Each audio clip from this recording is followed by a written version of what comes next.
Okay, welcome back. Today we are talking about the quadratic formula. Now, before we do that, all right, I want to take a look at completing the square of a trinomial that's already in standard form here. Okay, this is our standard form of a quadratic. I'm talking about completing the square. So what I'm going to do is I'm going to show my work for completing the square for this quadratic here.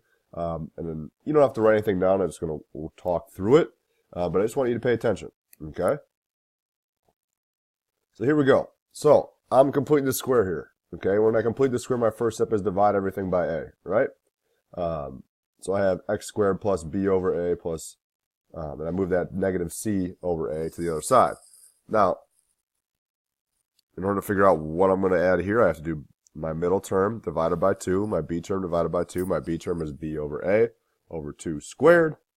B over 2a squared, which becomes b squared over 4a squared because I have to square that too. So what I add here, I have to add to the other side. This is going to be pretty cool. Just wait. Just you wait. All right. After that, I factor this down to a perfect, this is a perfect square trinomial, so I can factor it down to x plus b over 2a squared equals negative c over a plus b squared over 4a squared. Now I want to find a common denominator on this side here, okay, which is 4a squared. So I'm going to multiply this by 4a over 4a so that I can add these two fractions together to get 4ac, negative 4ac plus b squared over 4a squared equals this. How do I get rid of a square term? I take the square root. So now I have x plus b over 2a equals plus or minus the square root of 4a squared. The square root of 4 is 2. The square root of a squared is a. So I just have b squared minus 4ac. Notice I flipped these two, okay, because of my b squared was positive, and I chose to write that first. All right, we're starting to see what's about to happen here. Then I'm going to subtract this b over 2a to the other side. So I have x equals negative b over 2a plus or minus b squared minus 4ac over 2a. Write it as one fraction. Wow. Look what we have here.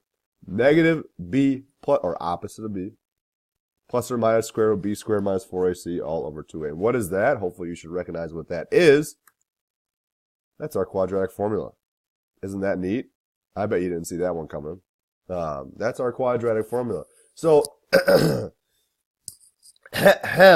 now I'm going to sing the song for you, okay? Now, I learned this back in 8th grade, and it's stuck with me ever since. It's the Pop Goes the Weasel. Now, there's a lot of different versions out there, I guess. But the easiest one to remember is the Pop Goes the Weasel, where it's x equals negative b plus or minus square root b squared minus 4ac all over 2a. Boom. See that voice? I should be on, like, American Idol, or is that really still a thing? Okay, so, I don't know. From the quadratic formula, okay, remember a quadratic formula is just a way to solve quadratics, okay? Instead of using completing the square every time, I can use the quadratic formula because, as we discovered, completing the square, the quadratic formula is completing the square, okay? That's what it is. But from the quadratic formula, there's this thing called the discriminant. All right, the discriminant helps us determine how many solutions we are going to have and whether those solutions are going to be real or not real or imaginary. All right, well, the discriminant is found by doing, and you may have this part cut off, so I would just make sure you write the discriminant is b squared minus 4ac. So the first thing I want to do when solving a quadratic, I can do b squared minus 4ac. That'll help me determine how many solutions that I have. Okay, if my b squared minus 4ac is less than 0, which means it's negative, then I will have no real solutions. However, I will have 2 imaginary solutions. Just because I don't have any real solutions doesn't mean I do not have to do the problem. Okay, you still need to do the problem. You still need to find out what your imaginary solutions are. Okay, and remember, if it's negative, we're looking at here. We're looking at the C option here. All right, that means our parabola, or down here, all right, our parabola will not cross the x-axis. All right. If I have b squared minus 4ac equal to 0, okay, that means I'm going to have one real solution. One real solution, meaning our option B here. Okay, or it could look like that. It's going to be a double root. All right, it's going to have a bounce. It's going to be a double root. I'll have one real solution. My last option, okay, is if b squared minus 4ac is positive. All right, if it's positive, I'm going to have two solutions. Now, in the case that it's a perfect square, all right, in the case that it's a perfect square, that means that this is going to be a rational solution. Okay, a rational solution means, well, I could have factored it at the beginning. Okay, that means we're looking at this option A, where our parabola hits the x-axis twice, or it could look something like this, or crosses the x-axis twice. Okay? Just remember the biggest thing is if b squared minus 4ac is less than 0, if it's negative, I'm going to have two imaginary solutions. If it's equal to 0, I'll have one real solution. If it's positive or greater than 0, I will have two solutions. All right? So let's try it. The first thing we want to do now is define a discriminant so that we know kind of what we're looking for. So I'm going to do b squared minus, I'm going to do this, b squared minus 4ac first. All right, so b squared is 3 squared minus 4 times 1 times 10, which gives me 9 minus 40, which is negative 31. So I know that I should have two imaginary. And for the word solutions, I'm just going to write S-O-L-N for solution. Okay? All right, so now this makes our job a lot easier when we go to do the quadratic formula, right? Because underneath our square root was b squared minus 4ac. Well, we already did that work. So I'm going to say x equals opposite of b, so negative 3, plus or minus the square root. Well, I did this work, no sense in doing it again, all over 2 times 1. All right. Well, I know that if I take the square root of a negative number, I can take out an I all over 2. Now, 31 does not simplify, so I just leave it as 31, and our work is done. That rhymes. No big deal. Okay. Yeah, you can just leave it like that. There are two solutions, negative 3 plus I root 31 over 2, negative 3 minus I root 31 over 2. Those are our two imaginary solutions. So doing the discriminant makes our job a lot easier. Okay, so let's do the discriminant again. First thing, negative b, so negative 4 squared minus 4 a c 16 minus negative 24. 16 plus 24 equals 40. So that tells me I have a positive answer, so I'll have two real. Come on, dude. There you go. Two real solutions. Okay. So let's give it a shot here. X equals opposite of b, so b was negative 4, so opposite of b is 4. Plus or minus the square root of 40 all over 2 times 1. Well, the square root of 40 I can simplify. Okay, I can reduce that radical to that's 4 times 10, so it'll be 2 root 10.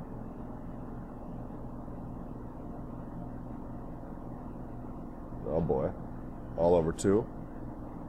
And now, since I have 4, 2, and 2, I can simplify this, all right? As long as everything can be reduced by my denominator, I should simplify. So 4 divided by 2 gives me 2. 2 over 2 is 1, so 2 plus, this is lagging again, this is awesome. It's really going to make me happy. Oh, buckets. 2 plus or minus root 10.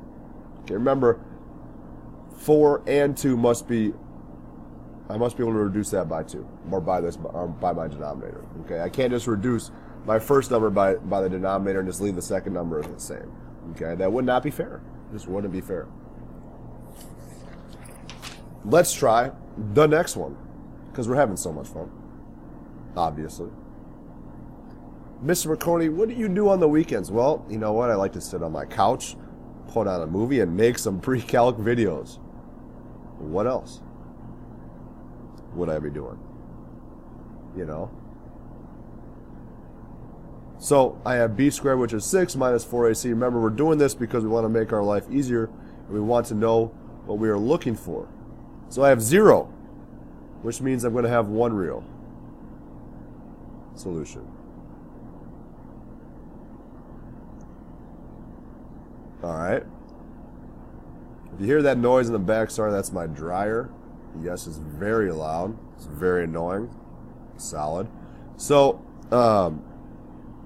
let's hop in our quadratic formula. X equals opposite of b, so negative 6 plus or minus the square root of 0 all over 2 times 1. Well, the square root of 0 is just 0. So all I'm doing is negative 6 over 2, which is negative 3. Okay, if you think about this, x plus 6, x plus 9, well, that's factorable, right? That's one of our special products that we talked about. X plus 6, x plus 9 is a perfect square trinomial. It's x plus 3 equals 0, so x equals negative 3, right? Well, this is a double root, meaning that if I were to graph this, I'm going to have a bounce at negative 3. Okay, I'm going to have a bounce at negative 3. Alright. Last one. And our time is done. I'm feeling the rhymes today. B. Oh, man. B squared. 2 squared minus 4 times 1 times negative 8. 4 times negative 8, or negative 4 times negative 8 gives me positive 32 equals 30. Okay. There we go. 36. Well, now I realize this is a perfect square, which means I could have probably factored this one, but we're going to keep going. I'm going to have two real solutions as well. Alright, so let's give this a shot here. X equals opposite of b, so negative 2 plus or minus the square root of 36 all over 2 times 1. Well, I know what the square root of 36 is. Negative 2 plus or minus 6 all over 2. So I'm going to have two solutions here. Negative 2 plus 6 divided by 2, and negative 2 minus 6 divided by 2. Negative 2 plus 6 is 4. 4 divided by 2 is 2. Negative 2 minus 6 is negative 8. Divided by 2, negative 4. So there are my two solutions. Like I said at the beginning, if it was a perfect square, that means I could have factored this one. This would have been x plus 4, x minus 2. I'm telling you, this stylus is really giving me a hard time today. So, just to review a little bit, our discriminant, okay? If my discriminant is positive, I will have two real solutions. If the discriminant is equal to 0, I will have one real solution. If the discriminant is negative, I will have two imaginary solutions. Okay. Make sure you commit this to memory.